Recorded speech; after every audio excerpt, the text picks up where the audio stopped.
Right, good morning, everybody. It is 10:05, so let's kick things off. How are we all doing this morning? I mean, I can't speak to you, but I'm going to ask for more waves. I want some more waves for the newbies that have just come on. Excellent. Cool.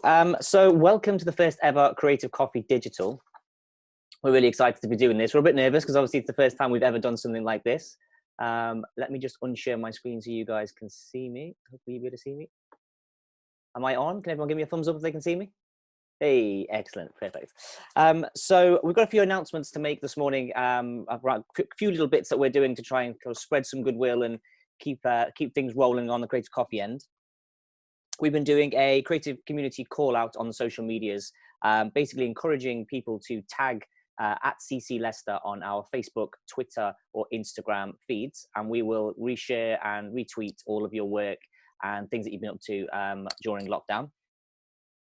Adam has also just recorded for us a lovely little video call out. And what we're asking people to do is send in little 30-second self-shot videos talking about themselves and maybe some examples of their work as well. And we will put them together with some Creative Coffee branding, and we'll share that out on the socials to give you guys a bit of a push and a bit of a lift in these tricky situations that we find ourselves in. Another feature that we are launching very, very soon, hopefully the first episode will be live this week, is Creative Conversations. So this is a new vlogcast series in which we sit down with creative industry professionals, academics, business owners in the creative industries, and we speak to them about what life is like in their particular field, how they're coping with lockdown, how it's changed their outlook on creativity. And it's just a nice little series which we thought would be good to share to keep everyone busy again during lockdown. So keep an eye on the social media for that. We'll be putting the first episode out this week. So you will have had some house rules this morning on the sign up page, but I'm just going to go quickly over those again just before we get going. So everyone's mic is muted, which is excellent. It's already worked. Technical tick number 1, the mics are muted. We do encourage people to use the chat window. I can see people have already been putting messages in there, which is great. So please do continue to chat amongst yourselves in the chat window. We'll be doing a Q&A with our guest speaker today, Johan, at the end of the session. If you'd like to put a question to Johan, please tag Mel Parker. You can see Mel is top left of your screen. Well, she's top left of my screen. Mel, give us a wave. There you go, there's Mel. So if you tag Mel Parker privately in the chat window, those questions will then go to Mel, who is our question master for today, and she will collate all of those. At the end, she will read your name out, and if you'd like to ask the question in person, please then just unmute your mic and you can ask the question yourself. But if you'd like Mel to do it for you, she can do that as well. What else have we got? So I think that's everything really in terms of the announcements. So without further ado, let me introduce to you Johan. Johan, give us a wave, sir. There he is. So we're really pleased to have Johan with us today. You'll have seen from his bio on the Eventbrite page that he's a super experienced designer. He described himself as a technologist with a decade spent on mobile, and he talks all over the world. So like I said, we're really pleased to have him with us today. Some people may have seen him at TEDx Leicester last September. He did a TEDx talk, which was really fascinating, really interesting. And I think he's going to build on some of the themes that he explored in that talk today. So Johan, I'd like to hand the floor over to you, and off you go, my friend. Thank you. Hello, everybody. Okay, let's do it. So I need to share my screen. Okay, desktop 1. Where's my keynote? Here. So you should see this. I need this. Okay. Do you see the keynote slide? Cool, brilliant. Wow, that's unusual. Okay, so the idea with this talk is to give you positive vibes and a lot of, I don't know, a lot of ideas, hopefully. You don't need to be a designer, but I think we are at the moment in a fantastic phase of what if we could redesign everything. So let's start with the year 1666, very easy to remember. So there was a 23 years old British who was locked down in his mother's house near Cambridge. And this year is sadly known for the Great Plague, who killed a quarter of the London population. But also it's called the Annus Mirabilis and the year of wonder. I love Latin, it sounds sexy, you know, Annus Mirabilis. Just because of this young man and the things he has discovered during this year of lockdown. His name is Isaac Newton, and he made a revolutionary inventions and discoveries in calculus, motion, optics, and gravitation. So he was spending some time in his garden, and he has observed an apple falling from a tree. So basically, he never received the apple on his head. It's a legend, urban legend. But what fascinated me in this story is his question. Why should an apple always descend perpendicular to the ground? Why not sideways or upward? We know today that gravity is the answer, but it took him almost 20 years to define it properly. So I found that story because some journalists in the Washington Post and the New Yorker were making parallels with our own situation. Well, I think we're far from being as talented as Isaac Newton, but at least what we can learn is some few things. And the first one, for me, the most important skill you need to develop is observation. So years ago, I was in a sandpit with my son. I think he was 3 years old, very cute. And I was just watching him playing with some random toys. As you can see, I also document everything I do. I keep the photo, you never know. That's interesting. But I was amazed by his patience to fill the cup and make a little castle and destroy it. We call that phase Godzilla, because whatever they create, they destroy it. It's part of the game. But I also, sorry, I looked around and there was a lot of abandoned toys with some weird shape on the bottom right. What the heck is this? I have no idea. I mean, seriously, the design of this thing is crazy. So you see all these tools and probably not really toys with bizarre shapes, but also I discovered a lot of buckets, broken, made out of cheap plastic, probably made in China. That breaks easily and the handles is vanishing, but that's quite dangerous for little kids. It's very sharpened, so I didn't like it.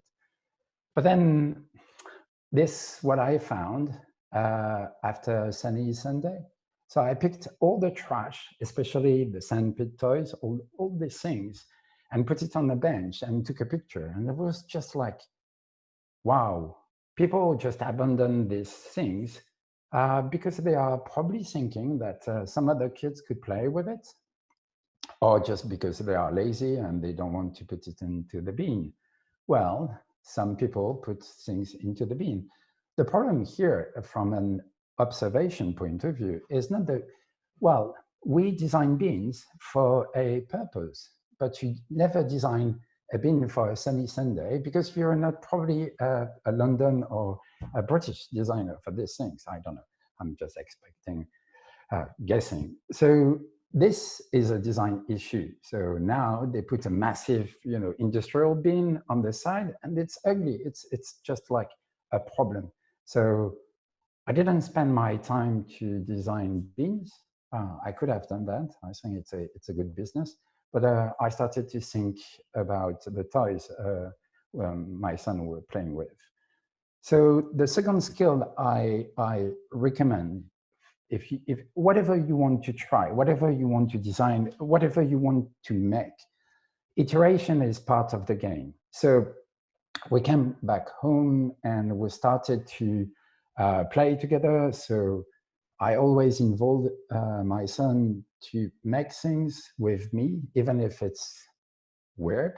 like, I don't know, it's a purple snake on the left-hand side. But me, I just picked what I have in my house, some plasticine, some ice cream sticks, and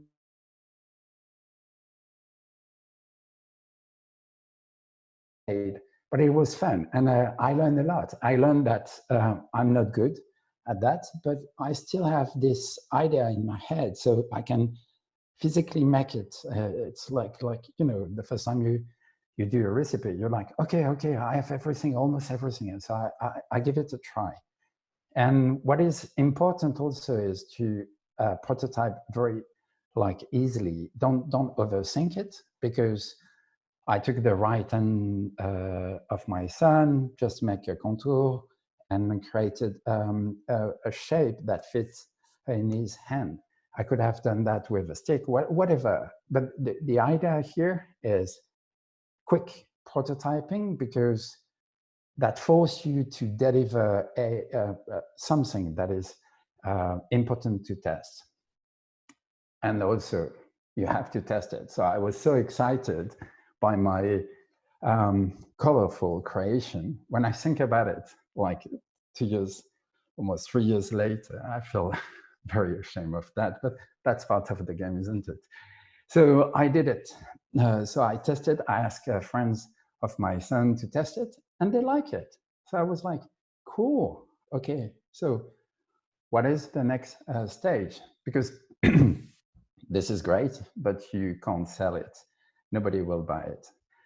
So let's talk a little bit about something that we are part of what I call that the design continuum.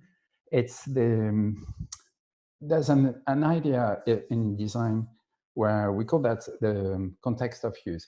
Imagine that we all sit on a chair. So the chair was designed for a room, so you can be in your backyard, office, me in my kitchen, most of you somewhere in the sofa. So this chair was designed for a room. The room was designed for a building, like a house, an office, or whatever. The building was made for a town, a city, and then for a country. And so everything is part of something that was on purpose design. So for example, I love this example. On the right-hand side, you probably know it. It's a calculator on the iPhone, the old iPhone before iOS 7. And on the left-hand side is the original calculator from Brown. What I found very, well, I was thinking like, is it on purpose? Yes, it's on purpose. Look at the equal sign, same color. Even the brown, the plus, the minus, etc., are the same. So why? Why they picked from the Brown ET66 the color and the shape? Because people are familiar with that kind of design. People come from analog objects, like real objects, and then they just want to use the same behavior to have the same thing. I got another example that is really, really fascinating. On the left-hand side, the famous designer, Henri Dreyfus, in 1952, designed the first Honeywell thermostat. So very, very, very easy to use. You just turn the shape, the round shape, and then you select the temperature. Many years later, Nest adopted exactly the same design. And it's digital, but it's exactly this. That's a very, very nice way to be inspired by. And the guy who designed the Nest was part of the iPod team. So let me show you about the iPod. I love this story. On the left hand, on the right hand side, you probably recognize the original iPod. I still have one. I still love it. It's still a work. The playlist is just like the shame of my life because I'm French and I have a very bad taste in terms of music. But on the left-hand side, it was designed by Dieter Rams in 1958. And that's exactly the same will. That's exactly the same principle. So Jonathan Ive, when he designed the iPod, was his master in design was Dieter Rams, and you see a lot of inspiration. So find someone that you like, find a master, start thinking like him, her, and just like copy what they do, be inspired by them, but then create your own object, your own app, your own product service, because you live in, you sit on a chair in a room, in a building, in a country. So every experience is quite like slightly different. And I love this quote from Antoine Lavoisier. So he's the father of the modern chemistry. Think about 1777, so easy to remember. In nature, nothing is creating, nothing is lost, everything changes. So that's quite easy to apply to design. In design, nothing is created, absolutely nothing. I have not seen anything that is like completely original. It comes from a continuum, a legacy of peers and masters. So let's recap for a second. By making your mind and your eyes, ears open, you start noticing something that is wrong. Like for me, the spade that my son was playing, or the bean, whatever. And then it doesn't fit what you want, or like what you would like to have. Like it's not the right product. It doesn't, you don't like it, so you want to change it. You have an idea. So then start, iterate, make ugly prototypes, share it with people, just receive feedback. That's fun. Sometimes it hurts, but it's quite interesting. But also you're part of a context where you live, how people behave. You learn from your peers. I spend a lot of time and money reading books or obscure papers, because I think it's, I don't know, things are already invented. It's just digging into the past and find the right things. But the most important for me in my situation, because I'm an app designer, absolutely not a toy designer, you need a strong network, or create a strong network. So when I started the toys kit, I wasn't sure about the design. I had no skills to make the real object. So I started to talk around me about my idea in meetups, in conferences to friends. And one day, I was very, very lucky.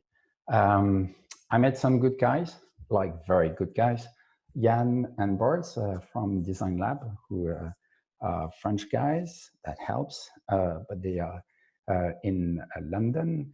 And also they are the best designer I ever met. So together we started to work on the concept. I pitched it and they loved it. So they helped me to make it like serious, like beautiful, and probably definitely well designed. And we created this. That's cool. I mean, like, I love this guy. It looks like a little monster. It's the beach set. It's really cool. I can't show you how it works because it's protected at the moment, because the Chinese people love to steal ideas. So I had to protect it a little bit. And I create the brand, chapiteau, that means circus tent in French. And we worked on the colors, we worked on the shapes, on the play value, how long a kid will play with it. But also I ask for help from many, many people. Like these guys, they help me, they invest in this idea. But also I ask a friend of mine who's an excellent photographer to come with me, and we did a photo shoot on the beach with a little glass of wine and some oysters, you know, we're French. And that was great. That was really nice. having my son, as you can see from the last photo, he has grown up. The project has grown also, and the beauty of this idea is because you involve you're working with professionals, but also you're testing with kids. My son helped us to discover more features, more ideas, and just because I always keep the observation as the king of my, like the focus of what I do is like just watching people in a good way. But he was playing with some toys, and suddenly he was doing some stuff, and I was like, wow, this is a great idea. So I called the guys and I said, hey, let's change this because this is what Sasha found, and they were like, that's cool, yeah, let's do it. So you go through let's say 3 years of journey. You have to be lucky, or you have to create luck. But also you're gonna encounter some failures, and you have to be ready for this, luck and failures. I think it's failures, not fails, sorry. So I want to talk about the Booba Kiki effect. What is funny is we're gonna make a little test. It's very, very, very, very short, okay? So be ready. Which shape is Booba, okay? Mentally, think Booba, Booba, Booba, Booba. Okay. And who is Kiki? You good? Yeah? Okay, cool. I see some notes. Cool. Okay. 88% of the people will say Booba is on the right hand side and Kiki on the left hand side. I see some thumbs up. Well, this is fascinating because when I found this study, basically, I didn't know anything about the Booba Kiki effect.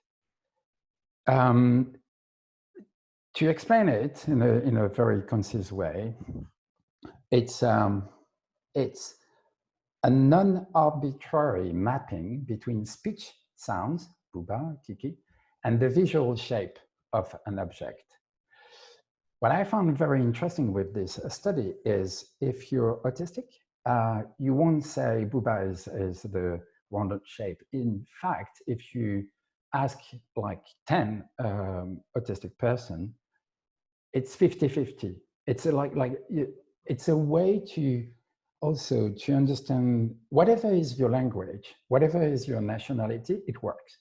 So we think it's based on the way you move your lips and your mouth to say booba. So booba is more rounded. It's more in the front of your mouth. Kiki is slapping. It's like kick, kick, kick, kiki. So it's in the back.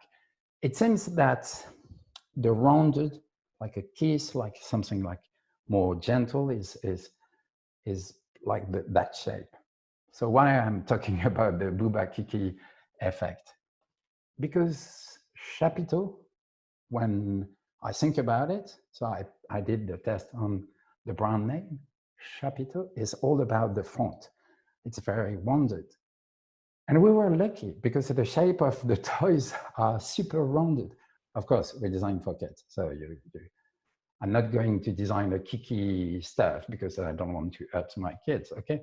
But that's chapiteau and the shape are mapping. And what is funny is when you know that, then you can create a good logo. Because if it's a booba, okay, chapiteau is very booba. It's very simple. So you can play with this. It's fun. I'll give you the links later. Okay, failures.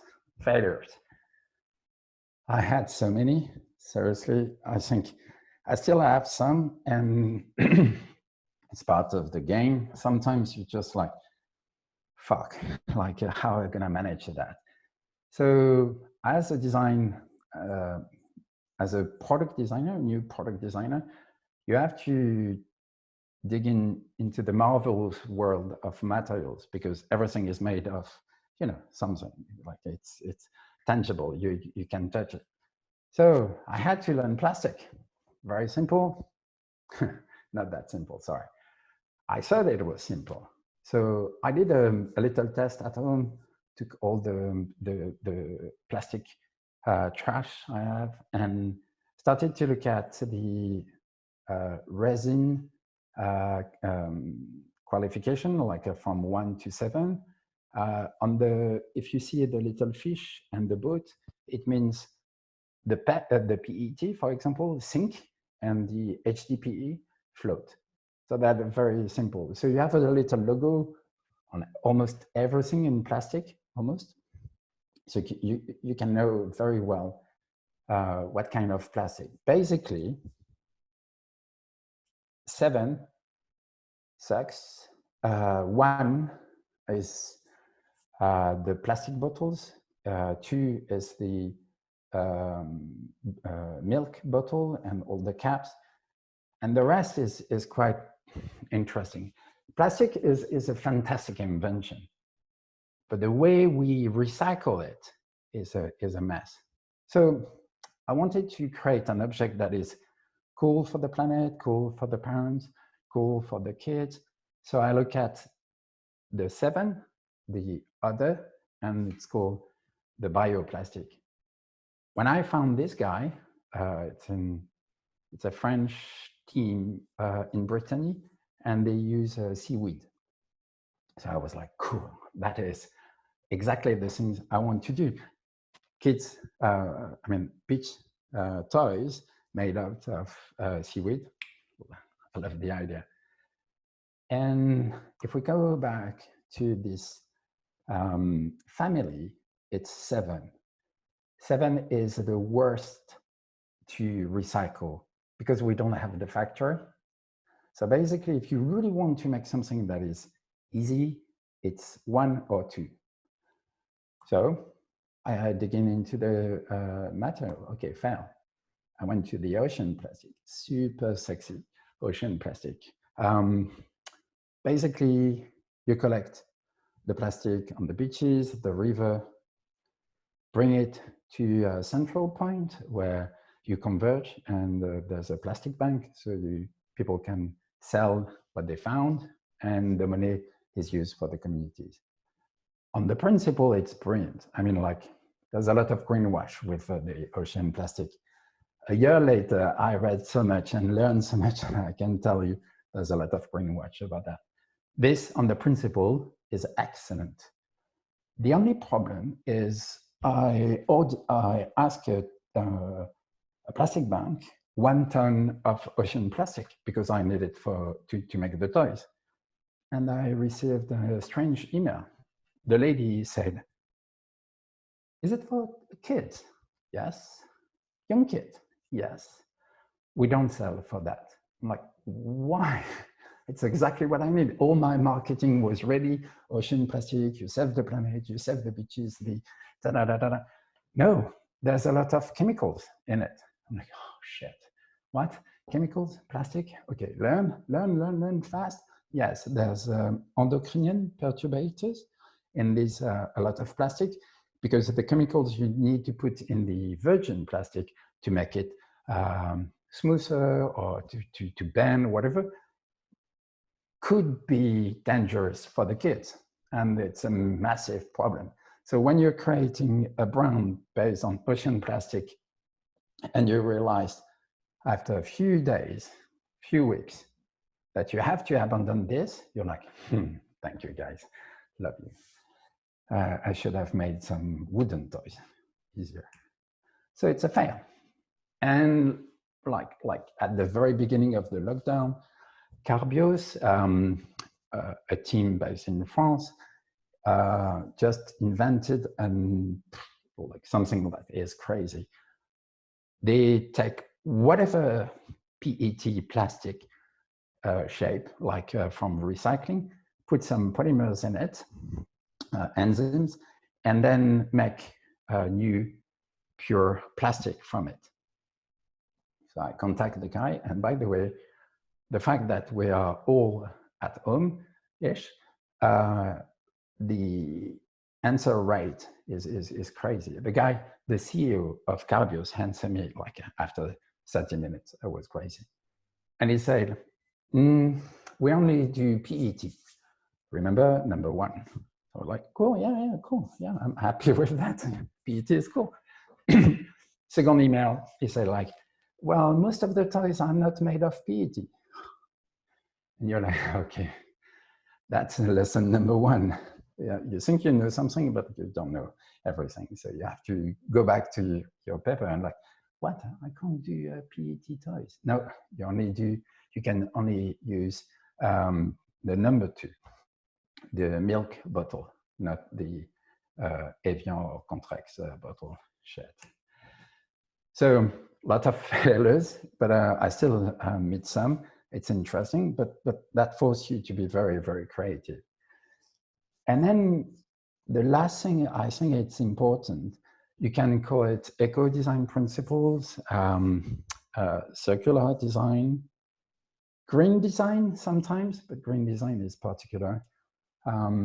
It's just one thing that they tackle, where eco-design principles are very, very, very large. So basically what is eco-design? You have to think about the life cycle, decrease the environment impact, that's true, but also you take as the environment as a requirement, as a constraint. So when I started to learn about eco-design, I was like, okay, this is, you're making something, you're producing something, you need to go to a factory. Traditional design thinking is all about these product assembly, how to make things faster. For example, the shape of the bucket is particular because the injection molding machine will extract it within a second. So if you design badly that shape, you slow down the machine. So your factory manager will say, no, not a good design. Let's redesign it to go faster.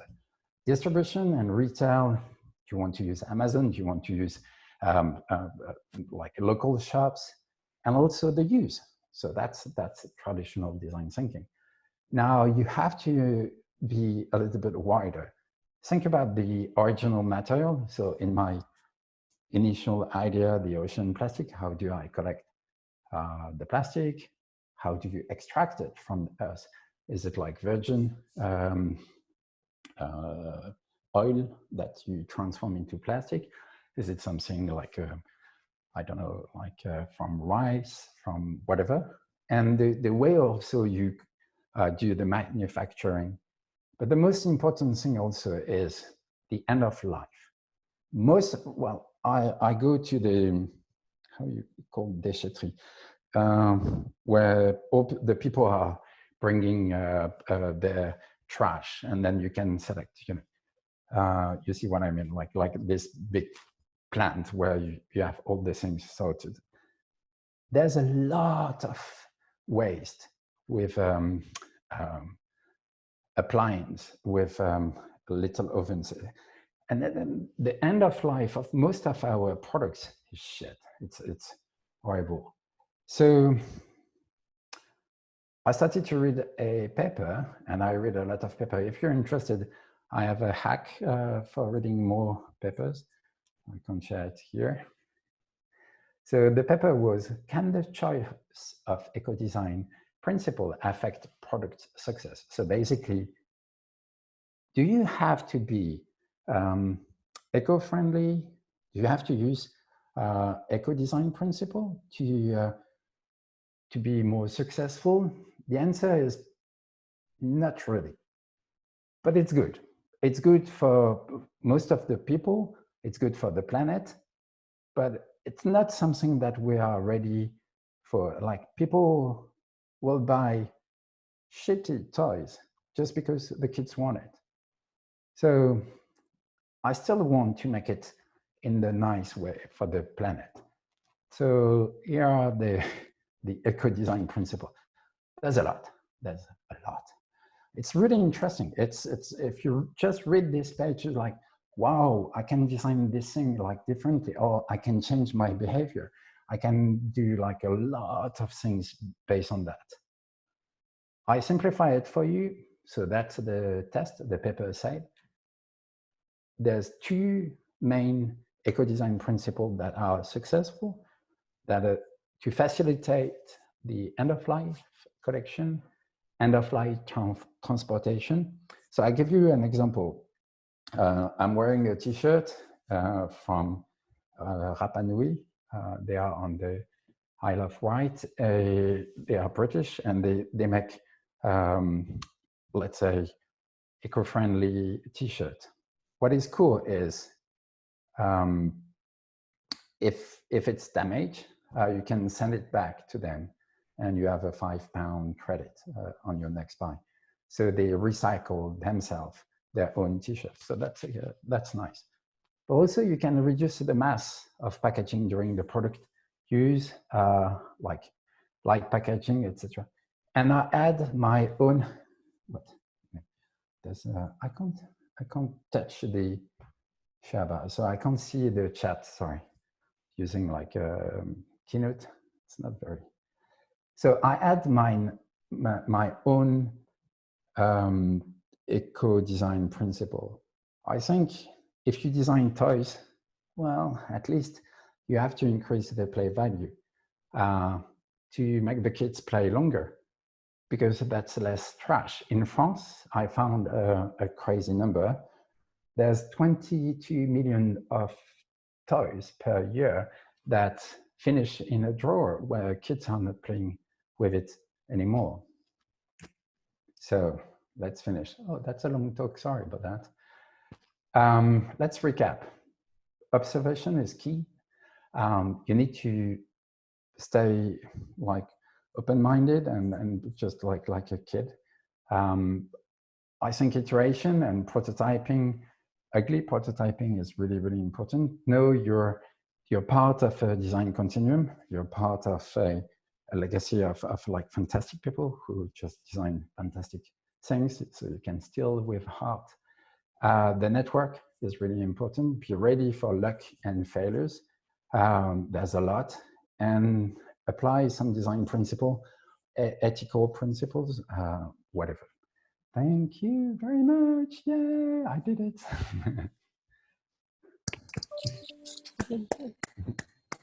Okay, cool. Thank you. Thanks. Let's give Johan a round of applause, everybody, because we can do it as if we were there. Thank you very much, Johan. Fantastic. Mel, do we have any questions coming through the chat at all? Just a couple. Have I managed to unmute myself? Did we always have that power to unmute ourselves all this time? Yeah. You just tick your little microphone in the corner of your little box, your little screen. There was I thinking Lee had total control and I couldn't. Well, I also can override things. You know, I'm the master of the Zoom call. So. Yeah. Thank you. There were only a couple, so let me just have a quick look. The first question that came through was from Sanjay. Sanjay, did you want to ask your question yourself? I can't see Sanjay on my screen. Hello, can you hear me? Yes, go for it. Good. Sanjay. Hello again, Johan. Hope you're keeping well. Hello, Sanjay. Good. One bit of feedback which you touched upon was around, well, feedback in itself. Throughout everyone's career, we always hear good feedback and bad feedback. But is there a particular bit of feedback that has kind of stuck with you to this very day? When people say like, oh, that's a brilliant idea, or that's a very good idea, that's good feedback, isn't it? But to be honest, that's just like, that's great, that's cool. But I prefer the bad feedback. Like, no, this won't work, this is stupid, this is just because that forces you to come back to the root of your idea or the design. So I enjoyed the bad feedback. I mean, like the critics, the people are just like, nah, I don't like it. And you're like, okay, cool.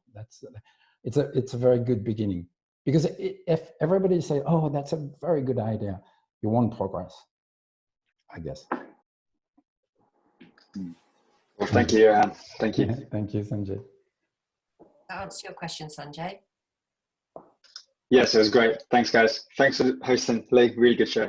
Thanks, No Johan, problems. as well. Thank you, mate. The next question I had was from yourself, Lee. If you want to jump in. Yeah, of course. Let me just. This is your lockdown. Yeah, I was wondering about obviously the effect of lockdown, and you know, we've let me just find what I actually wrote down. So the economy is obviously going to be slowing down quite a lot globally. Do you think after we sort of come out the other end of the crisis that we're in at the moment, do you think this will change the way design is done in any way? Okay, let's grab a beer. Massive question. Is this a creative cocktails question, not a creative coffee question? Okay, we need to start a barbecue, get Yeah, some beers, yeah. and do it properly. I'm fascinated by a lot of things at the moment. I'm trying to read the good news and not the bad news, because I think we all know that. And having two kids also forces you to live in the present, and that's beautiful. I mean, there's a lot of shit going on. I got a lot of empathy for a lot of people, but like I'm just focusing on my my personal family survival. It's very selfish. But the thing that I found interesting is the acceleration of the digital is within weeks we are achieving what we tried for years.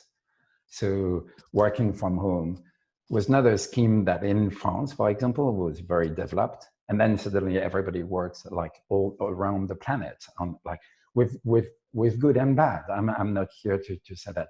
In terms of design, I think it's fantastic time, because first people are just like realizing, do I need that? Do I need this? Do I need to overconsume? I'm not sure, but that the question is design helping? I think yes, definitely. We have a role to play, and we have something. Even if you're not a designer, everybody is a designer from my point of view. So everybody should be able to help. There's some people who do like 3D printing things, and then for the NHS or for the key workers and etc. So I think it's for me the best time to focus on what you want and what you expect in the next 10 years. And this is great. This is a good time, I mean, to refocus on our needs. Do the humankind will change? I don't know. Hopefully, like I'm optimist. Sometimes I'm just like, no, when you look at Trump, this guy is just fucked up. So no, you're like okay. But yeah, very long answer, but I'm very, very optimistic about the role of the creativity. We are not Isaac Newton. There's another annus mirabilis, was in 1905 when Albert Einstein invented I don't know what, and that is. I would love to say that 2020 is another annus mirabilis. My finger crossed. So you're hopeful for the future, but yeah, sort of.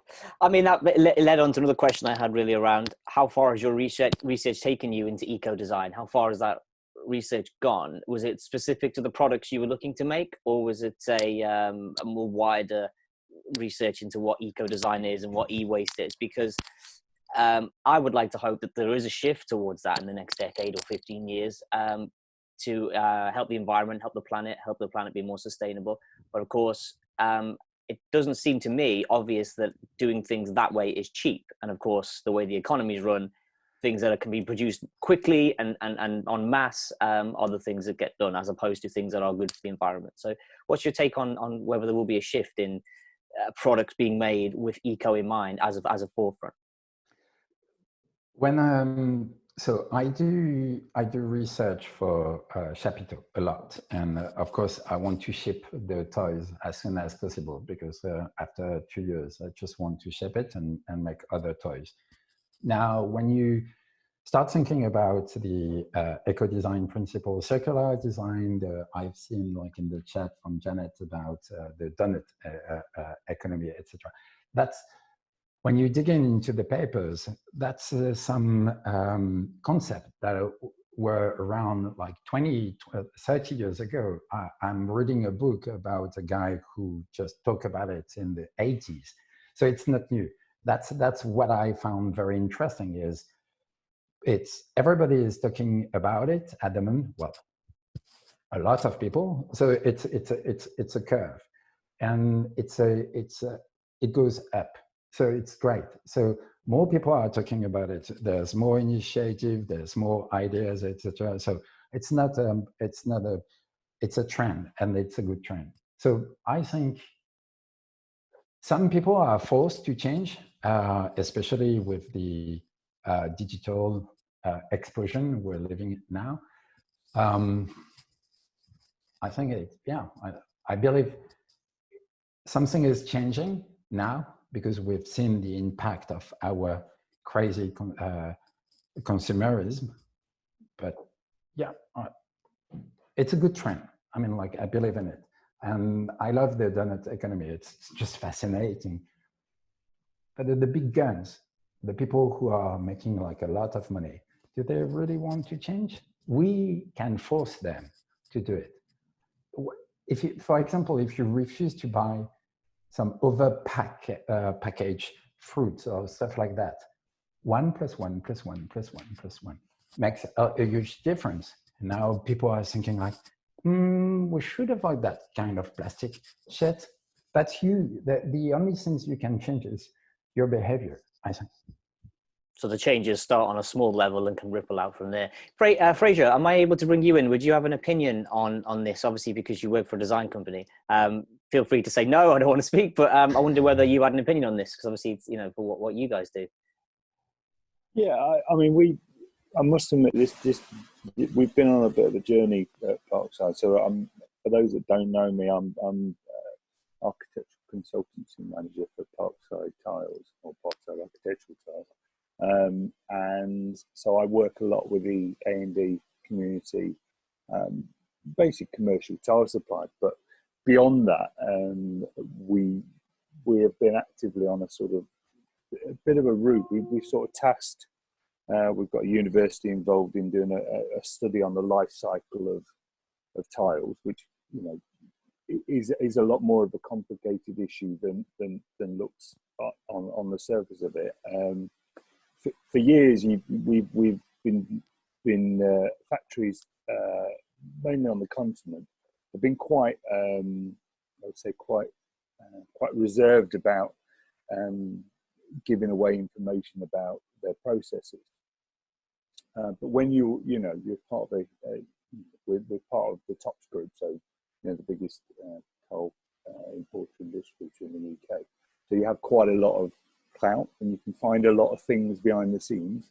And we've been on a bit of a fact-finding exercise with an end goal in mind, that we'd see that actually the demand, and it is, let's be honest, making any changes, and we talk about big companies making a lot of money, but they don't want to change ultimately unless it actually affects them, their market. So either their audience demands change, and that we've seen a big sea change in the last sort of 2 years, 3 years, whereas in the past people sort of had I mean, I did a Q&A in London in February, which seems like an absolute lifetime ago. It really does. I was looking at photos of it the other day, and I can't believe it's only February. Just so much has gone on since then.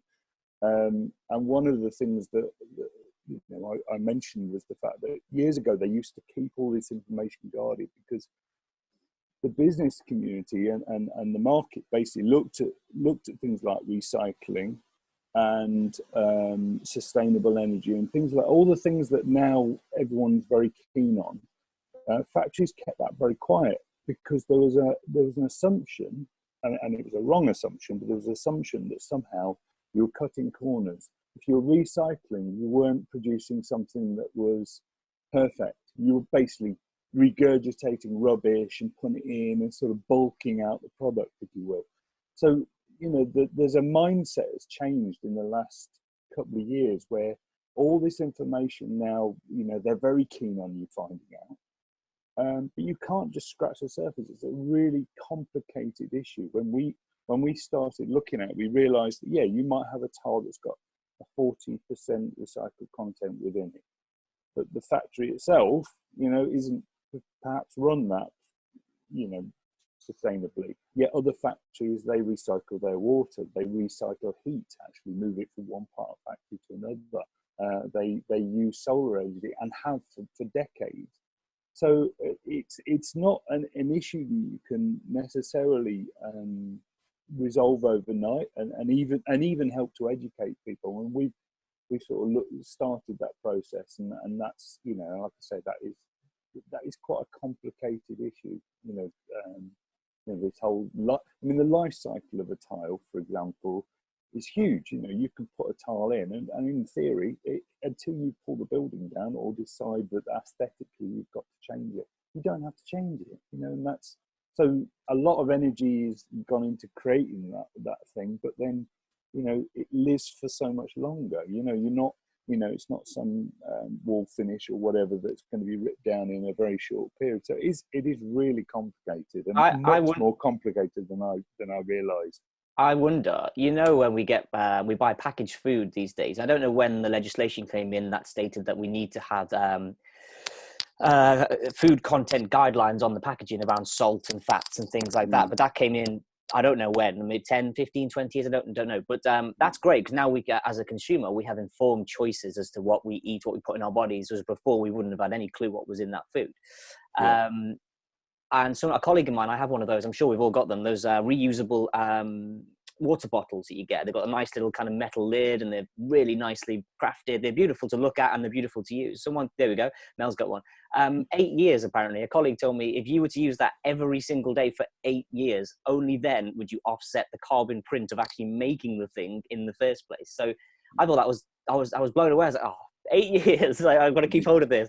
So I wonder whether if there's some way, again, it might not happen, but when products are made, they have the stamps on the bottom that say, to offset the carbon footprint of this product, it needs to be used, recycled, etc., for this amount of time. To kind of, that would be fascinating. And I think if people are more aware of their choices, I think as human beings we can do good. But I think we are often brainwashed, or to some extent, and not told the information we need to make those decisions, unfortunately. And that's just the way the world is run, isn't it? So waste. Waste is one of the biggest things as well, isn't it? Look, all of us are now, going to the back of our tin cupboard and discovering these treasures from that we bought 2 years ago, and and now they're getting these things out. We've done the same here, and there's a real joy in sort of using stuff out of the back of the freezer. I've gone on a bit of a, the family, we've really kind of taken some joy of getting these old things out.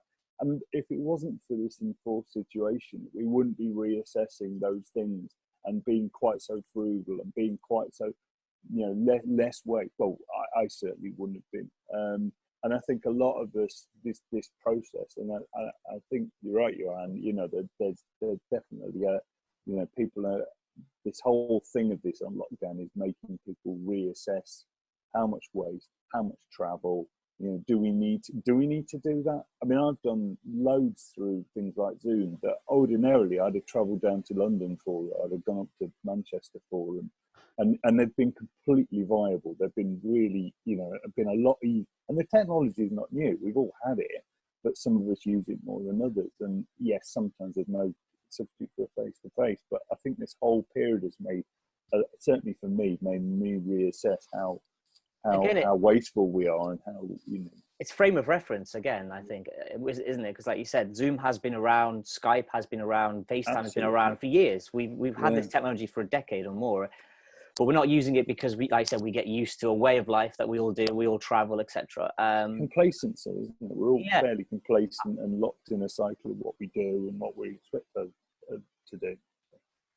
Rachel, did you want to come in? I think it'd be. Thanks for asking the question. I know you do a lot with the universities, and you do a lot of studies. Is there any kind of, have you delved into any of this kind of stuff with some of the stuff that you do? Well, I was just saying there, and sorry everybody, it was a bit of crap typing from me, but what I was very interested in what you were saying, Lee, about the sort of coding the traffic light system. And it reminded me of a company called David, I think Nieper, based in Derbyshire. that is putting together, using De Montfort University as well, but putting together a traffic light system for the sustainability and some of the provenance issues in their clothing manufacture. And the hope is that they would then they really want to mainstream that across textiles more generally, to try and slow down the consumption of textiles and to use more sustainable methods. So as you say, Lee, you're not using quite as many resources and using years and years of resources for that. So yeah, I'm all in favour of trying to develop that and mainstream it across other sectors. That's fabulous. Yeah, so there is already kind of something kind of in the pipeline. And that's just one kind of, organization. I'm sure there's other things happening. Yeah, that's really good. I mean, it's things like just talking about sustainability. I know it's sort of slightly off topic, but it's the same type of thing. I know from a personal level, I decided to not eat meat as much. I still eat meat, but I don't eat it as much. Whereas potentially in the past, it was 7 days a week, every day. It was always, I'd pick a sandwich, it'd be a chicken sandwich. I'd cook at home, it would always be chicken or meat or whatever. But now I make a conscious effort to try and cook, non-meat options a couple of nights a week. And it's only small, but you think about when I went to TEDx Women back in December, the CEO of Thai Cross Zoo, I think I can't remember the lady's name now, but she basically, Sharon, she said, it's only one more mobile phone said 6 billion people. So when you upgrade your mobile phone, when you don't need to, those mobile phones have little rare metals in that kill the chimps and kill the bonobos in the jungle. But we don't know that because we're not told that information. And if you sort of sat there and said, oh God, I know this by upgrading this or by getting this too early, I'm ripping down trees, you might think differently about upgrading your phone every 2 years. And again, it's about that, what we're told and what we know. And now that I know the research around kind of what meat is doing and how meat is sustained on the planet, I made a conscious decision to just cut down slightly. So 6 billion people decided just to cut down a little bit, which wouldn't change their life drastically. Lee, there's a chef who said something like really interesting about the meat consumption. If you want to change the world, stop eating meat at lunch. Right. That's it. That's a small thing. That's all we have to do. Yeah. That will change everything. Like for me, I started like many years ago, not eating meat at lunch from the street food because it's cheap shit meat. So, and I'm part-time now and with the family, but stop eating meat at lunch will change everything. I think what is interesting with your conversation is about the waste. What can we create with waste? And we have a lot of waste, and we have a lot of personal waste, as you said, in the fridge or in the freezers and stuff like that. Think about it. Think about the things you've bought, you never use. Lockdown is fantastic. You're just reusing everything. Hello, Sasha. Here comes the little one, like a bigger one, and also your behavior. I mean, there's a lot of things to. I read a lot of interesting things that what happens, but because you're questioning, because you're starting to observe, and then you're like, why I'm doing this, why I'm using this, who does that, what? That's it. That's at the very beginning of something that is better for the planet. If you're just like, some people are just not like, I talk to working people, and then some people just told me, Jude, I'm barely survive. What the fuck? I don't care about the planet or whatever the waste or whatever you call that. I just need some food. Because on the Maslow pyramid, some people are just stuck at the bottom. But if we can just change the rest of the pyramid and make it like slightly like, ask the right question, like be open. And the second one is now here. Hello. I think it's time for my wife to have a meeting. Thanks everybody. It was a real pleasure to do it. Please, let's keep this chat, Lee. I think it's a very good chat. We can share a lot of things. I think Janet, Russell, Fraser. I would love to still chatting with you guys because there's a lot of things to be learned from you guys. I know nothing, so it's always great to meet great people. Thank you very much, Johan. Take care, guys. Have a lovely day. Thank you. Thank you. Bye. Thanks, guys. Bye. Wonderful. Well, Thank you very much, guys. Thanks for coming today. I hope that was an informative session. Obviously, feel free to carry on chatting. Would anyone like me to leave the room open so anyone else can have a chat, or would you like to? I was just going to jump in and say, sorry, we didn't manage to grab Johan quick enough then, Claire. Claire was going to ask Johan to pick a ribbon for her community scarf. So I don't know if there's anybody else that wanted to pick a ribbon today for Claire's. Oh, I'm just typing. Scarf. Sorry. And there were a couple of other questions that we didn't manage to get to, Lee. So I don't know whether I've recorded those. So perhaps we can direct those to Johan in a slightly different way and get some responses back.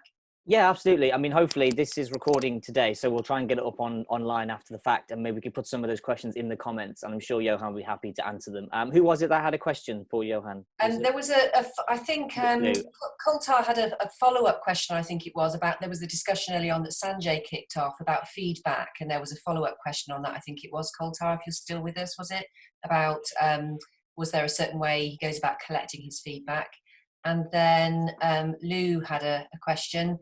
Yeah, she's nodding. That was about engagement, sharing and engaging people. Lou, is that right? Yeah, it was around the balance between putting your ideas out there to get people's feedback on what works and what doesn't work, and protecting the idea. It's an interesting one. That is an interesting. I mean, I had another Zoom call the other day with a filmmaker that I know for the Creative Conversations episodes that we'll be releasing. And that whole thing about whether you should share an idea, I think it's basically, if you empower someone else to then go do something really good, this is what kind of came out of it, then actually that's a good thing. That's the thing you can do. By holding on to something, I think you prevent goodness from happening. You prevent things from getting off the ground, I think. That's my opinion on it. I think I've had it both ways. So I work in innovation and design, and you have to engage people. Because you can't iterate the work if you don't. And then I've had the actual idea taken, stolen, slightly tweaked, and put to market Fine before I could get it to market. That was a lot of money out the window. So I'm always interested in everyone working in this industry, how they balance the two, not how you do one or the other, but how you balance both, really. Yeah, I found it particularly fascinating. It's a shame he's had to go, obviously. I was going to refer to the part of his talk where he showed us those familiar items, where, you know, like the calculator and the list. And actually, at school now, I don't know if anyone else with children has heard this phrase, they call that magpieing. So my daughter's 11, and she talks about the fact in junior school, they say it's absolutely fine to copy somebody, it's magpieing. That means that person had a really good idea. So there's this fine line, isn't there, about how using familiarity, which he showed is happening out there, isn't there, from old design to how that's being digitalized, to not copying something, isn't it? It's really fascinating, something I've never really thought about. But yeah, I thought it was great. Well, brilliant. I think there's definitely more legs and discussion in this. And I think one of the things when we talked about how do we do Creative Coffee Digital moving forward, it was how do we open up the conversation after we've had the actual session. And I think if we move this onto Facebook in the Facebook comments, I think we'll try that. We'll put some of these questions there. Like you said, Johan's a very approachable guy. He even said to me towards yesterday, I'm happy to share my telephone number if anyone wants to have a call with me, etc. So we'll try that. We'll put the questions out to him and we'll tag you guys. Presumably you're all on Facebook. But Mel, can you just make a note of everyone's name so we've got the name and the question, and then we'll figure a way of tagging everyone afterwards. Yeah. Brilliant. All right. Well, thank you very much for everyone this morning. It's been really good. I hope you enjoyed it. Speak to you guys later. Yeah. Cheers all. Bye. Cheers, guys. Bye. Bye. Stay safe.